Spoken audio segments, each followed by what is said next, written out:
दोस्तों, आज के इस वीडियो में मैं आपको बताऊंगा जो लास्ट ईयर जो पटवारी का एग्जाम हुआ था 2019 में, तो उसका पेपर है मेरे पास। ठीक है, तो इस पेपर में जो मैथ्स का जो क्वेश्चंस है उसको मैं सॉल्व करके बताऊंगा। तो नॉर्मल जो वेपम के एग्जाम होते हैं तो उसमें 30 नंबर का जो होता है मैथ्स होता है। ठीक है, तो मैथ्स में आज पहला वीडियो जो इसका रहेगा तो फर्स्ट पार्ट है, तो इसमें मैं 15 क्वेश्चन अभी आपको वीडियो में बताऊंगा। आप लोग चाहें तो खुद से इसको मैच भी कर सकते हैं। और ये जो मेरे पास सेट है वो डी सेट है। ठीक है, तो जब डी सेट उठाएंगे तो क्वेश्चन नंबर जो 41 से लेकर 70 तक का उसे मैथ्स मिलेगा। पटवारी से संबंधित पोस्ट आने की संभावना बढ़ी हुई है, इसमें बन रही है। तो क्या होगा, क्वेश्चन भले रिपीट ना हो लेकिन आपको ये मालूम चले इसका लेवल क्या होता है, कौन कौन से टॉपिक से कितने कितने क्वेश्चन पूछे गए हैं। और अदर जो एग्जाम हो गया, एसआई हो गया या फिर जो अन्य एग्जाम आएंगे व्यापम के या किसी भी एग्जाम के, तो क्वेश्चन यहाँ से उठने की या इस पैटर्न की होने की संभावना बनेगी। वही वीडियो स्टार्ट करते हैं और पहला क्वेश्चन लेते हैं पटवारी 2019 के क्वेश्चन पेपर से। ठीक है, तो कुछ क्वेश्चंस में आपको टिक लगा हुआ मिल सकता है, उसको इग्नोर करेंगे और खुद से बनाने का प्रयास करेंगे कि आपसे क्वेश्चन बन रहा है कि नहीं बन रहा है। ठीक है, पहला क्वेश्चन देखिए, आपके स्क्रीन पर डिस्प्ले होगा। ये क्वेश्चन नंबर 41 मिलेगा आपको। इसमें 3 सही 1/3 प्लस 33 सही 1/3 का स्क्वायर प्लस 333 1/3 की पावर 3 प्लस 3 की संख्या यहाँ पे 4 बार रहेगी, यहाँ प्लस नहीं है, 1/3 की पावर 4 प्लस यहाँ पे क्या है 5 बार 3 की संख्या है, 3 और 4 1 5, 1/3 की पावर 5। ठीक है, इसको आपको सॉल्व करना है, यहाँ पे दिखाया गया है। तो अगर आप इसको ऐसे सॉल्व करने जाएंगे 3 3 9 1 10/3, तो क्या हो गया, आप यहाँ पे क्या होंगे, फंस जाएंगे और आप यहाँ पे सॉल्व नहीं कर पाएंगे इसको। ठीक है, तो इसके लिए क्या होता है, जो पूर्णांक वाली संख्या है ना, ये सभी को आपको जोड़ दीजिए। जोड़ने साथ ही आपको क्या मालूम चल जाएगा, आपको यहाँ पे आंसर मालूम चल जाएगा। 33 उसके 333 नीचे में 333, 4 बार 3 है, फिर 5 बार 3 है। जो भी जोड़ घटाना होगा वो इकाई अंक के स्थान पे इकाई अंक के साथ ही होगा। अब देखिए 3 दूनी 6, 3 3 9, 3 चौक 12, 3 5 15 का 5, यहाँ पे हासिल आ जाएगी 1। 3 दूनी 6, 3 3 9, 3 चौक 12 और 1 13 का 3 हासिल आई 1। 3 दूनी 6, 3 9 और 1 10 का 0 हासिल आई 1। 3 दूनी 6 और 1 7 और 3 कितना है 3 7 0 3 5। ठीक है, तो यहीं पे आपको ये जो ऑप्शन दिख गया ना 3 7 0 3 5, इसी को देख करके ऑप्शन डी आप क्या कर सकते हैं, टिक कर सकते हैं। लेकिन यहाँ पे आगे देखिए, यहाँ के आगे क्या करना है, 1/3 प्लस 1/3 का स्क्वायर, ठीक है,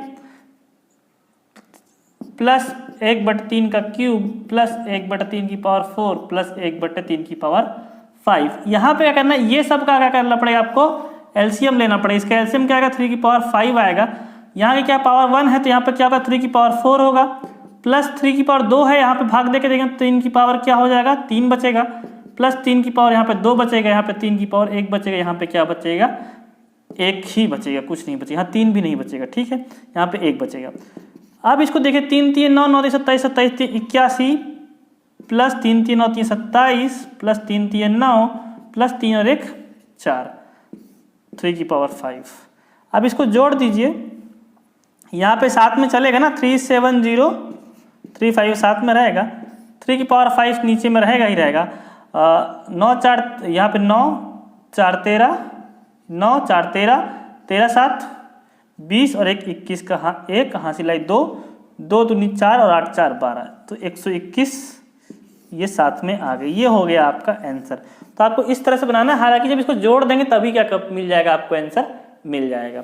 नेक्स्ट क्वेश्चन देखिए, x × y है, x यहाँ पे x है, यहाँ पे स्टार दिया हुआ है, y दिया हुआ है, इक्वल टू क्या है 2x + 5, इक्वल टू क्या है 2x + 5y। ठीक है, इसमें पूछा गया है जब 3 × 5 होगा, 3 × 5 होगा और 5 × 3, ये 5 × 3, ठीक है, से कितना बड़ा है, ये 3 स्टार में 5 है, 5 स्टार 3 से कितना बड़ा है। तो आपको क्या करना है, एक बार x की वैल्यू 3 रखना है और y की वैल्यू 5 रखना है। तो यहाँ पे देखिए जब ये 3 और ये 5 होगा तो इसकी वैल्यू कितनी है, यहाँ पे 3 रख के देखो, x की वैल्यू क्या पुट करेंगे 3 तो नीचे हो जाएगा, प्लस y की वैल्यू क्या पुट करेंगे 5, 5 5 25, तो 25 से क्या हो जा रहा है 31। सेकंड कंडीशन में देखिए, यहाँ पे 5 रखी है x की वैल्यू और y की वैल्यू 3 रखी है, तो क्या होगा, यहाँ पे 5 पुट करेंगे आप, तो 2 × 5 हो जाएगा। ठीक है, तो 5 दूनी कितना हो जाएगा 10, प्लस यहाँ पे y की वैल्यू 3 पुट करो, यहाँ पे 5 10 मल्टीप्लीकेशन होगा, 5 3 15, 15 10 25। तो क्वेश्चन पूछा है 3 इंटू जो 5 है, ये 3 स्टार जो 5 है वो 5 स्टार 3 से कितना बड़ा है? तो ये कितना बड़ा है? 6 बड़ा है। हाँ, 31 में से 25 घटाएंगे तो आपको क्या आंसर मिलेगा? 6 बड़ा है।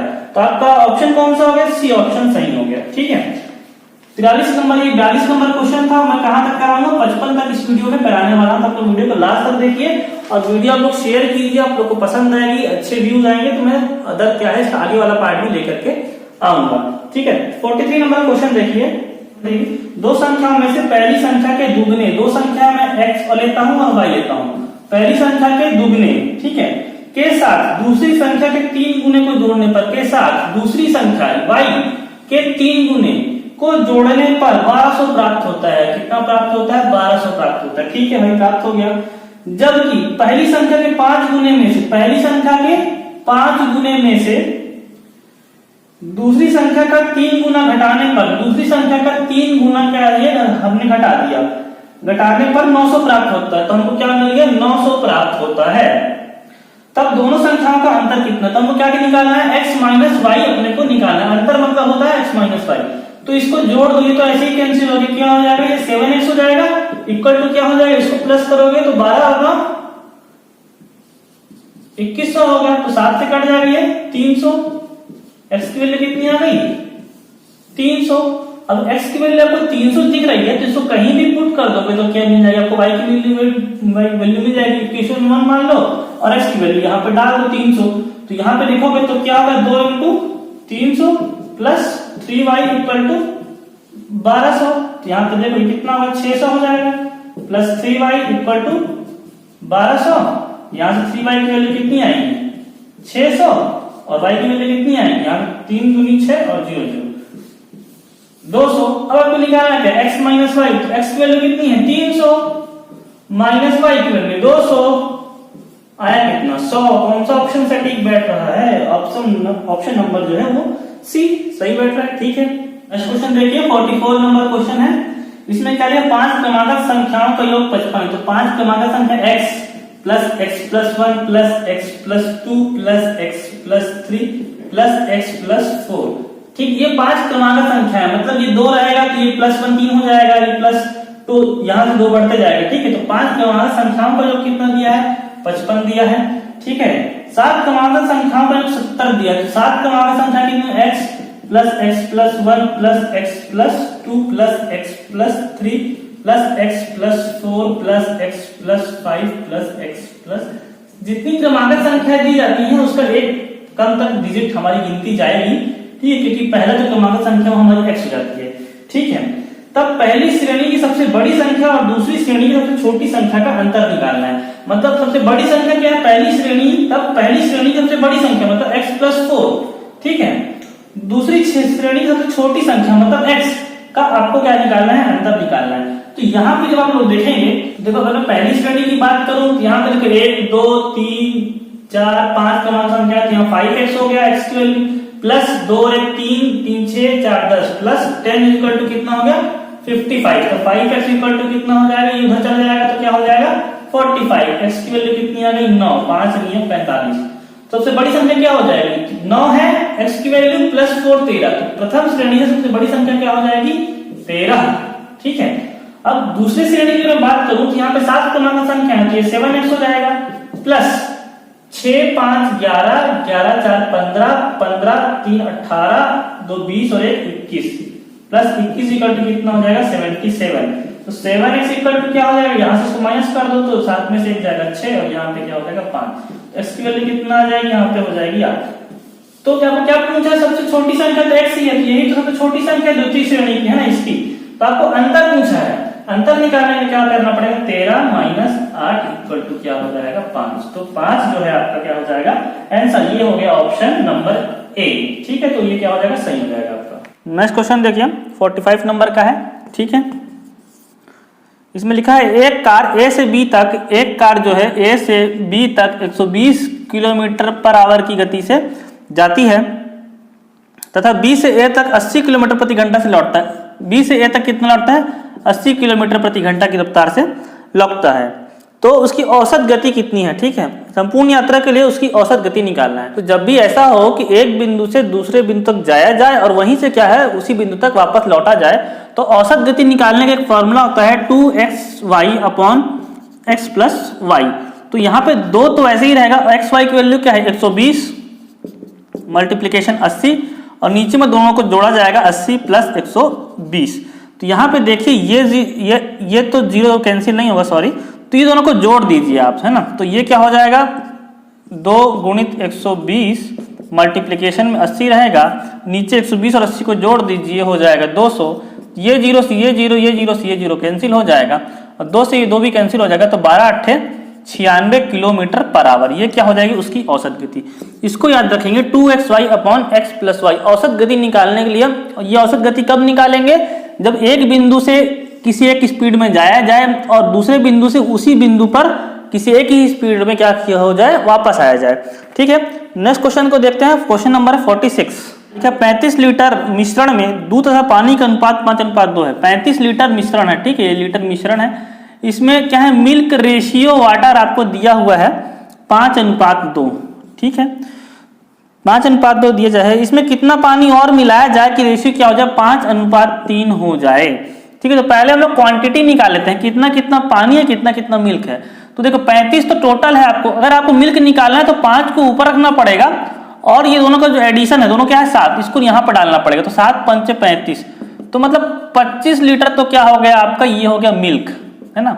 उसी प्रकार 35 तो ऊपर में रहेगा ही और यहाँ पे ऊपर में 2 रखेंगे और 7 से नीचे एडिशन से मल्टीप्लाई करेंगे तो 7 पंचे 35, तो 5 दूनी 10 लीटर क्या हो गया वाटर हो गया है। तो मतलब 25 लीटर दूध है आपका और 10 लीटर क्या है पानी है और ये कटने के बाद क्या बनता है 5:2।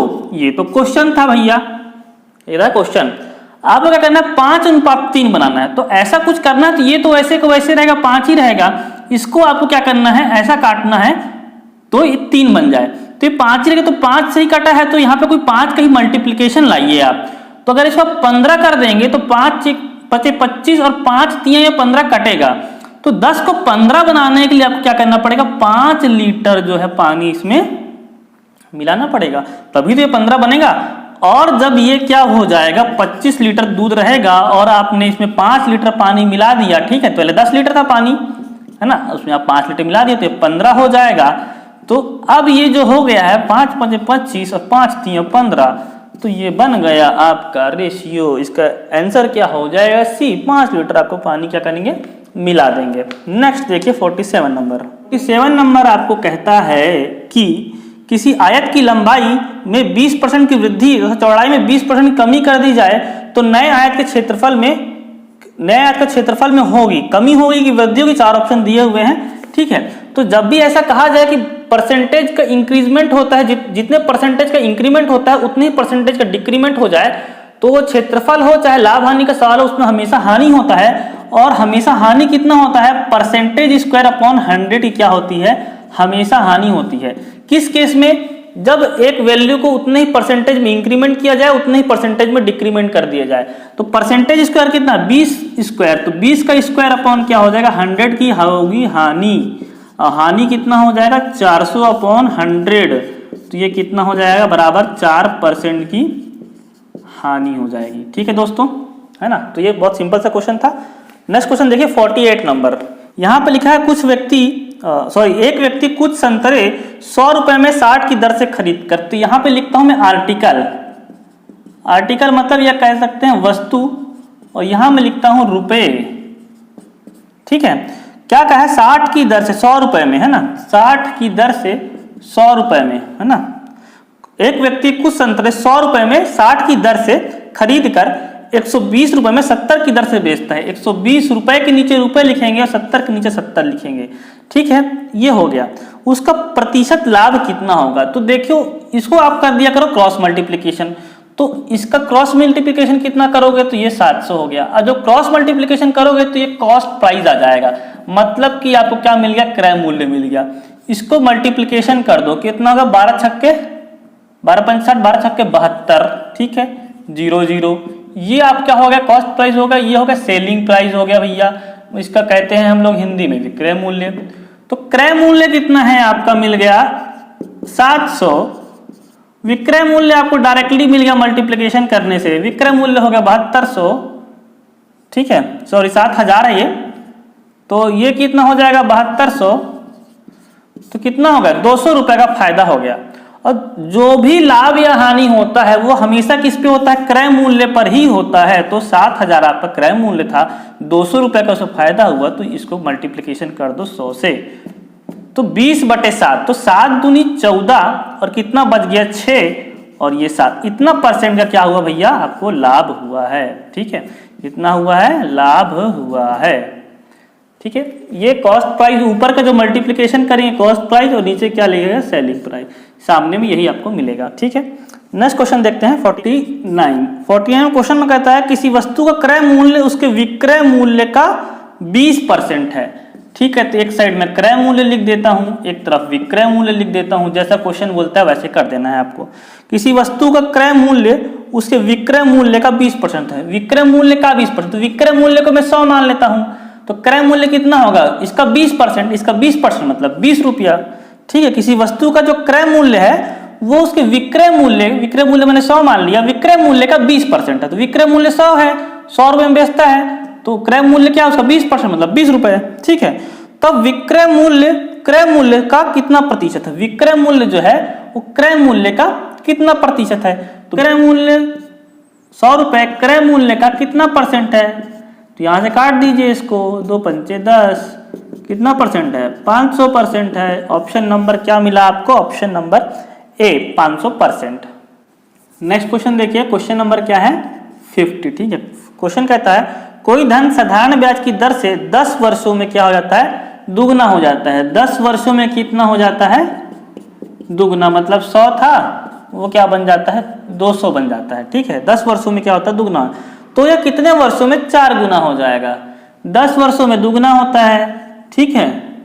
फिर अगले 10 वर्षों में क्या हो जाएगा वो, मतलब 10 वर्षों में केवल ब्याज आपको कितनी मिली 100 ही रुपए ब्याज मिली ना, तो ये क्या है साधारण ब्याज बोला, तो हर आपको 10 वर्ष में क्या होगा 100 रुपए ही ब्याज मिली, तो अगले 10 वर्ष में क्या हो जाएगा आपको जो धन है वो 100 रुपए क्या हो जाएगा, अब 100 रुपए और ब्याज मिलेगी उसमें 300 हो जाएगा, और अगले 10 वर्ष में क्या हो जाएगा, वो धन आपको 100 रुपए था उसमें 100 रुपए और ब्याज मिलेगी, वो क्या हो जाएगा अब 400 रुपए हो जाएगा।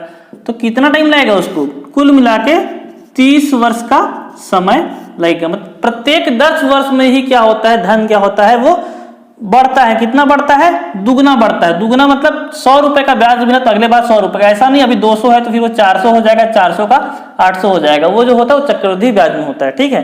तो इस प्रकार क्या है वो 30 वर्ष में। अगर आपको ये समझ में नहीं आता तो एक फॉर्मूला भी है, n1-1/t1 इक्वल टू क्या होता है n1-1/t2। इस फॉर्मूले से भी आप निकाल सकते हैं कैसे होगा। देखिए n1 कितना है, देखो n1 यहाँ पे दिया हुआ कि 10 वर्षों में दुगना हो जाता है, तो दुगना कहा है तो n1 कितना गुना, 2 गुना होता है, ये कितना होता है 10 वर्ष में होता है। दूसरा कितना करना है आपको, कितना करना है, इसमें कहा गया कि 4 गुना हो जाएगा, तो 4 गुना होगा कितना -1, कितने वर्षों में होगा आपको निकालना है, तो 2 में से 1 जाएगा, यहाँ पे कितना हो जाएगा 1/10 इक्वल टू क्या हो जाएगा, यहाँ पे क्या हो जाएगा 3/t2।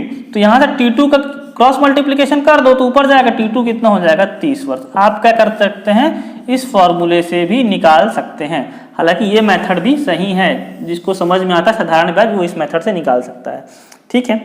दूसरा सेम सवाल है वो चक्रवृद्धि ब्याज से ही पूछा है व्यापम में। चक्रवृद्धि ब्याज का क्वेश्चन देखिए, क्वेश्चन नंबर 51 है। इसमें एक क्वेश्चन में लाइन बाय लाइन करवा रहा हूं आपको, आज 55 क्वेश्चन तक करवाऊंगा, वीडियो का पूरा देखेंगे तो आपको समझ में आएगा। किसी निश्चित चक्रवृद्धि ब्याज की दर से 500 की धनराशि 6 वर्षों में दुगनी हो जाती है। तो चक्रवृद्धि ब्याज में क्या थोड़ा सा डिफरेंट होता है, ये मैं मूलधन मतलब पी ले लेता हूँ, यहाँ पे भी है मिश्र धन, मतलब ये हो जाता है आपका अमाउंट, ये है मूलधन, ठीक है। तो यहाँ पे लिखता हूँ मैं, टाइम लिख देता हूँ यहाँ, 6 वर्ष में क्या होता है आपका जो मूलधन जो 500 रुपए है वो अमाउंट मतलब ब्याज के साथ मिल करके वो क्या हो जा रहा है 6 वर्षों में दुगना हो जाता है, मतलब वो 1000 हो जाता है, ठीक है। तो मतलब 6 वर्षों में क्या है चक्रवृद्धि ब्याज की दर से कोई राशि दुगनी हो रही है, तो अब अगले 6 वर्ष के बाद क्या होगा, इस राशि पे क्या है आपको ब्याज मिलना चालू हो जाती है। तो अगले 6 वर्षों में क्या हो जाएगा, ये जो 1000 रुपए पे ये कितना हो जाएगा, ये डबल हो जाएगा, ये 2000 बन जाएगा। अगले 6 वर्ष में क्या होगा, ये जो 2000 है अब इसके ऊपर ब्याज लगेगा, तो ये मूलधन बन जाएगा, है ना। तो ये क्या हो गया, मूलधन बन गया आपको। ये कितना हो जाएगा, दुगना होकर के 4000। और अगले 6 वर्ष में क्या होगा आपके साथ, ये 4000 है, ये अब मूलधन बन गया है, तो इस पर अब ब्याज लगना चालू होगी, तो ये बन जाएगा 8000। तो आपके वर्ष कितने हो गए, 24 वर्ष में आपकी राशि क्या पूछा है, तो 24 वर्ष बाद ये राशि कितनी हो जाएगी, 24 वर्ष बाद जो आपका 500 रुपए था ना, वो देखो कितना बन गया है, 8000 रुपए। बहुत खतरनाक होता है चक्रवृद्धि ब्याज। चक्रवृद्धि ब्याज में किसी को आप उधार दे दी ना, तो कर्जा पटाते पटाते मर जाएगा, लेकिन उधार ही नहीं पटा पाएगा आपका वो। ठीक है, तो 8000 हो जाएगा इसका आंसर। नेक्स्ट क्वेश्चन देखिए 52। देखिए दोस्तों, ये क्वेश्चन बहुत टफ टाइप का दिख रहा होगा, लेकिन बहुत इस क्वेश्चन में कुछ रखा नहीं है। 52 है क्वेश्चन, मतलब डायग्राम मैंने पहले बना लिया ताकि टाइम बचे थोड़ा सा। इस क्वेश्चन का आप समझने का प्रयास कीजिए। देखो ये ऊपर में 30 यहाँ पे एंगल दिया हुआ है, और ये दो क्या समानांतर रेखाएं हैं। आपने पढ़ा होगा संगत कोण, सम्मुख कोण, ठीक है। तो यहाँ पे क्या हुआ, आपको एंगल ए प्लस बी की वैल्यू निकालना है, एंगल ए प्लस बी की वैल्यू आपको बताना है। तो देखो क्या होता है कि जब इस प्रकार का कोई डायग्राम रहता है, ठीक है, इस प्रकार का और इस प्रकार का, तो ये जो 130 वाला कोण है, 130 कोण है, तो ये 130 होगा, तो साथ में क्या होता है, ये भी 130 ही होता है।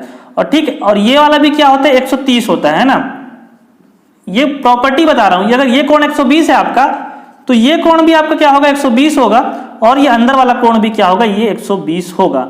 ठीक है, उसी प्रकार, ठीक है, और ये जो लाइन है ना, ये तो ऊपर वाला पूरा 180 होगा, ये वाला। तो अगर ये 120 है तो क्या हो जाएगा, ये अंदर के वाला क्या हो जाएगा, 60 हो जाएगा।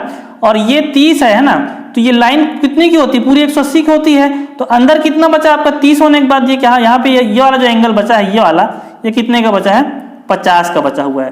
तो अगर आप लोगों ने एंगल निकाल ले कि अंदर का एंगल क्या क्या होगा, तो आप लोग पूरा कोण निकाल लेंगे। अब देखो ये डायग्राम आपका ऐसे बना हुआ है, ठीक है, ये ऐसे बना हुआ है। यहाँ पे वैल्यू आपको सेम दी गई, मतलब ये z है तो ये भी z है, मतलब जितना कोण ये होगा उतना कोण ये होगा, मतलब ये बीच से डिवाइड है। तो अगर ये टोटल 60 था, तो ये क्या हो जाएगा, 30 और 30।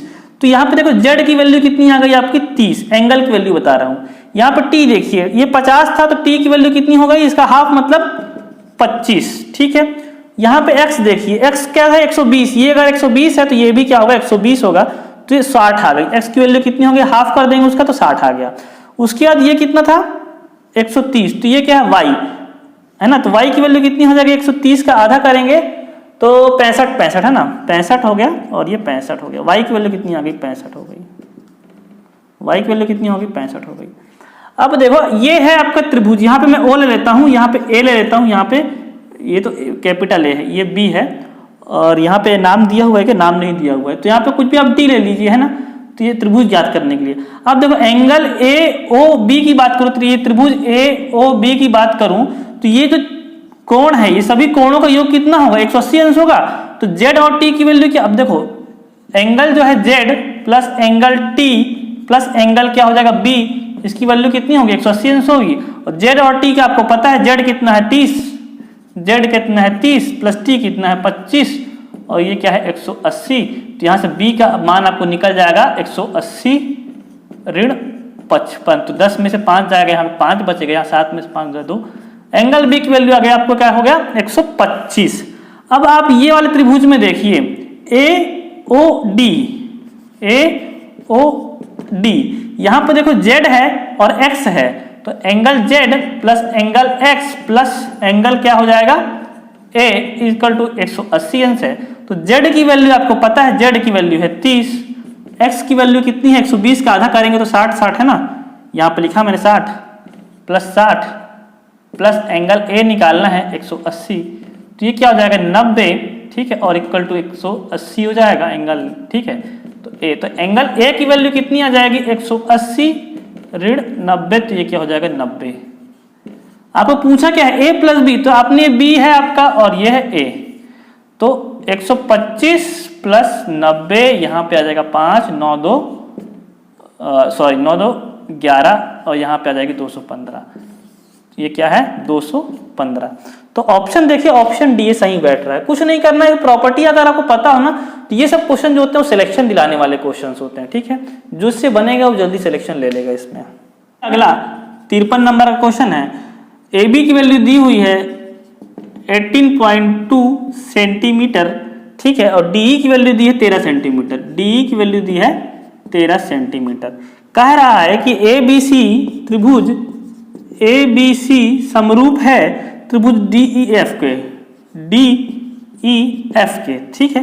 तो अब क्या करना है, और यहाँ पे लिखा है DEF को जो परिमाप है वो दिया हुआ है 50 सेंटीमीटर, है ना, 50 सेंटीमीटर। तो आपको ABC का परिमाप निकालना है, ठीक है। समरूप का मतलब क्या होता है, उसका क्षेत्रफल अलग अलग है लेकिन वो एक प्रकार सेम ही है, मतलब उसका जो एंगल है वो एक प्रकार सेम होगा। तो क्या करना है आपको, त्रिभुज ABC का परिमाप अपॉन त्रिभुज DEF का परिमाप बराबर, तो त्रिभुज AB की भुजा कौन सी है 18.2 अपॉन D की भुजा कौन है 13 सेंटीमीटर, ठीक है। तो आपको करना क्या है, यहाँ DEF का त्रिभुज क्या हो जाएगा, ABC का जो परिमाप मतलब पैरामीटर की बात हो रही है, ठीक है। तो 18.2 अपॉन 13 मल्टीप्लीकेशन क्या हो जाएगा, यहाँ पे इसका परिमाप कितना है 50, तो ये हो जाएगा आपका 50। तो इसको आप कट करके देख लीजिए। तो अगर यहाँ पे क्या करते हैं, आप इसको कट करते हैं तो यहाँ पे मल्टीप्लाई कर दीजिए ना, 0 ले लीजिए, 5 दूनी 10 का शून्य, हासिल है 8 5 40 और 41, 4 5 4 5 के बाद 5 4 9 अपॉन कितना हो जाएगा 13, यहाँ पे दशमलव लगा लीजिए, 13 सत्ते 91 0, 70 सेंटीमीटर क्या हो जाएगा आपका परिमाप हो जाएगा, ठीक है। तो ऑप्शन नंबर यहाँ पे बी दिख रहा है, ठीक है, option number B. Last question देखिए, 54 नंबर का क्वेश्चन है, ठीक है। इसके बाद एक और लास्ट क्वेश्चन रहेगा। एक समचतुर्भुज की प्रत्येक भुजा 39 सेंटीमीटर है। समचतुर्भुज बना लेता हूं मैं, इसकी प्रत्येक भुजा क्या है 39 सेंटीमीटर, ये 39, ये 39, ये भी 39 सेंटीमीटर। यदि इसके एक विकर्ण की लंबाई 72 सेंटीमीटर, इसके विकर्ण है, ठीक है, इसको मैं D1 मान लेता हूं, इसके लंबाई दिया 72 सेंटीमीटर, ठीक है। तो दोनों विकर्णों की लंबाइयों का अंतर कितना है, मतलब दोनों विकर्ण की लंबाई का अंतर निकालना, मतलब ये जो विकर्ण होगा D2 ये छोटा होगा या इससे बड़ा होगा, छोटा ही होगा मेरे डायग्राम के अनुसार। तो D2 की आपको लंबाई निकालना है, उसके बाद क्या करना है, दोनों का डिफरेंस निकालना है। तो जब भी इस प्रकार का दिया जाए तो आपको जैसे विकर्ण D2 निकालना है, तो एक बहुत सुंदर सा उसका फॉर्मूला होता है 4a² माइनस D1 का स्क्वायर, ठीक है। इससे भी निकाल सकते हैं, अदरवाइज क्या कर सकते हैं आप इसमें एक लंब डाल दीजिए। लंब जो होता है वो 90 डिग्री होता है और इसको क्या सेंटर पे डिवाइड करता है, तो ये क्या हो जाएगा 36 हो जाएगा और ये 36 हो जाएगा, ठीक है। तो उससे भी निकाल सकते हैं और ये फॉर्मूला से भी निकाल सकते हैं। तो अंडर रूट क्या हो जाएगा 4a मतलब होता है भुजा, भुजा क्या है 39 का स्क्वायर, ठीक है, माइनस D1 का स्क्वायर मतलब 72 का स्क्वायर। इसको आप लोग सॉल्व करेंगे तो आपको आपका आंसर मिल जाएगा। इसको आप लोग निश्चित रूप से घर में सॉल्व कीजिए और इसका जो आंसर आता है, ठीक है, जो भी आंसर आता है 4a² है तो यहाँ पे 4 रहेगा, ठीक है, मल्टीप्लिकेशन में 39 का स्क्वायर है। तो जो इसका आंसर आता है उसको कमेंट बॉक्स में करके देखिए, मालूम तो चले यहाँ तक वीडियो देख कौन रहा है, यहाँ तक पहुँच कौन रहा है, ठीक है। इसका जो आंसर आएगा आप लोग कमेंट बॉक्स में कमेंट कर देंगे और जो आंसर आएगा वही क्या होगा D2 होगा, ठीक है। तो D2 का जो आंसर होगा वो यहाँ कमेंट करेंगे आप लोग और उसका जो D1 से आप लोग माइनस करेंगे, D1 माइनस D2 करेंगे तो ये आपका ऑप्शन आएगा। तो चलिए लास्ट क्वेश्चन देखते हैं आज का 55, ठीक है। यहाँ पे लिखा गया है कि धातु के बने एक घनाभ का भार 500 किलोग्राम है, ठीक है।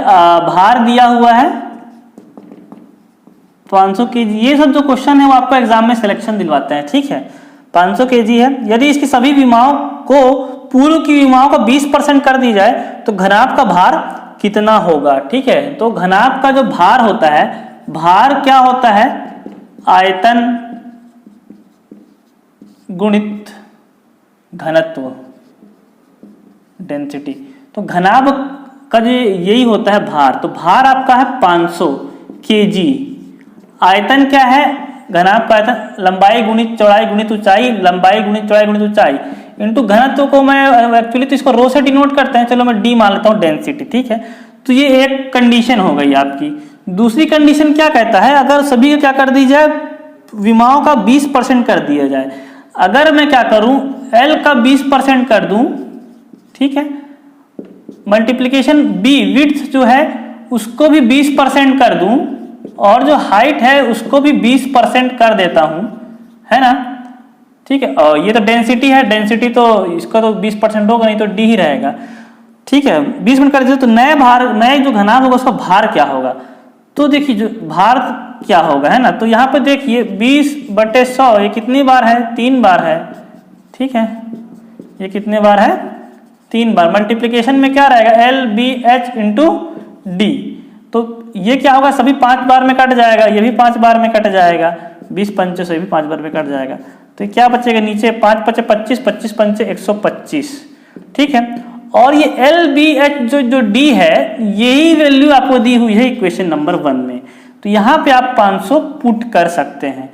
तो 500 से कट रहा है क्या, 25 से काट दो, 25 से कितने बार में कटेगा, 5 बार में कट जाएगा, 25 दूनी 50 और 0, तो 5 चौक 20। तो नया जो भार होगा, यहाँ पे भार इक्वल टू ये सब चीजें चल रही है ना, ये इक्वल टू है, ठीक है, ये भार के बराबर में सब चीजें चल रही हैं। यहाँ पे भार का ये फॉर्मूला है, उसको 20% मैंने कर दिया। तो भार कितना हो जाएगा आपका, 4 kg उसका भार हो जाएगा, ठीक है, धातु से बने घर आपका। तो दोस्तों अभी जो मैंने 15 क्वेश्चन करवा दिए हैं पटवारी के, जो पिछले ईयर में जो एग्जाम में आए हुए थे क्वेश्चंस थे। और अगर आपको इसके आगे का भी चाहते हैं आप लोग पार्ट करवाऊं, 30 क्वेश्चन पूरे करवाऊं, क्योंकि मैथ में 30 क्वेश्चन आते हैं और यहाँ सिलेक्शन होता है। तो अगर आप वीडियो को अधिक से अधिक शेयर करेंगे, इसमें अच्छे व्यूज आएंगे, आप लोग पसंद करेंगे, तो मैं इसका अगला पार्ट भी जरूर लेकर के आऊँगा। तो आज के इस वीडियो में इतना ही दोस्तों, मिलता हूँ मैं अगले वीडियो में, तब तक के लिए धन्यवाद, जय हिंद।